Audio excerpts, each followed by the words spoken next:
कभी सोचा है कि आसमान में जो सूरज चमकता है वो सिर्फ एक आग का गोला नहीं बल्कि हमारे अंदर की शक्ति का सबसे बड़ा स्रोत हो सकता है। वैदिक परंपरा में सूर्य को ग्रहों का राजा माना जाता है। कहते हैं कि यही हमारी आत्मा, हमारे आत्मविश्वास और हमारी जिंदगी की पूरी चमक को कंट्रोल करता है।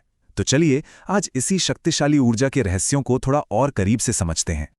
वैदिक ज्ञान में एक बहुत गहरी बात कही गई है। सूर्य को आत्मा बताया गया है।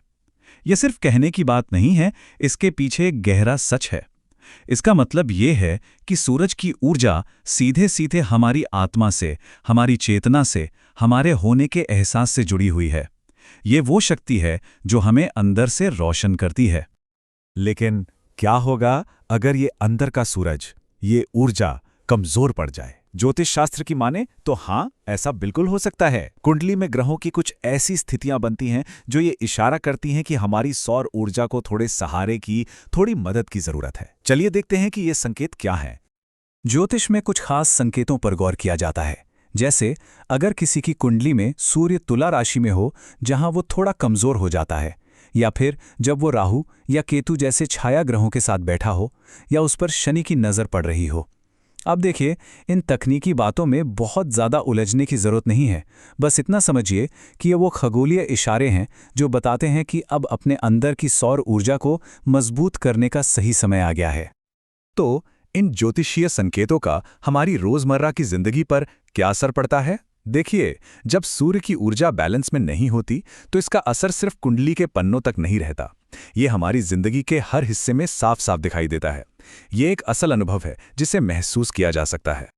जब सूर्य कमजोर होता है तो बाहरी दुनिया में, मतलब सरकार या किसी बड़े अधिकारी से जुड़ी दिक्कतें आ सकती हैं, और अंदर की दुनिया में आत्मविश्वास की भारी कमी महसूस हो सकती है। आंखों से जुड़ी परेशानियां हो सकती हैं और कई बार अपने ही गुस्से पर काबू रखना बहुत मुश्किल हो जाता है। तो साफ है, ये हमारे बाहर और अंदर दोनों ही दुनियाओं को हिलाकर रख देता है। अब ये सब सुनकर थोड़ी निराशा हो सकती है ना?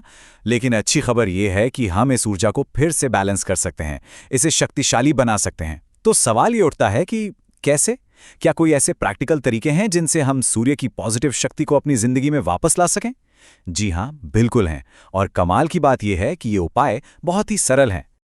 तो चलिए अब सीधा समाधान पर आते हैं। यहाँ कुछ ऐसे पावरफुल और प्रैक्टिकल उपाय दिए गए हैं जो हमारे अंदर की सूर्य ऊर्जा को फिर से जगाने और जिंदगी में एक नया संतुलन लाने में हमारी मदद कर सकते हैं। ये उपाय बेहद सीधे और असरदार हैं। सबसे पहला, अपने दिनचर्या को प्रकृति के साथ जोड़ें, सूर्योदय से पहले उठें।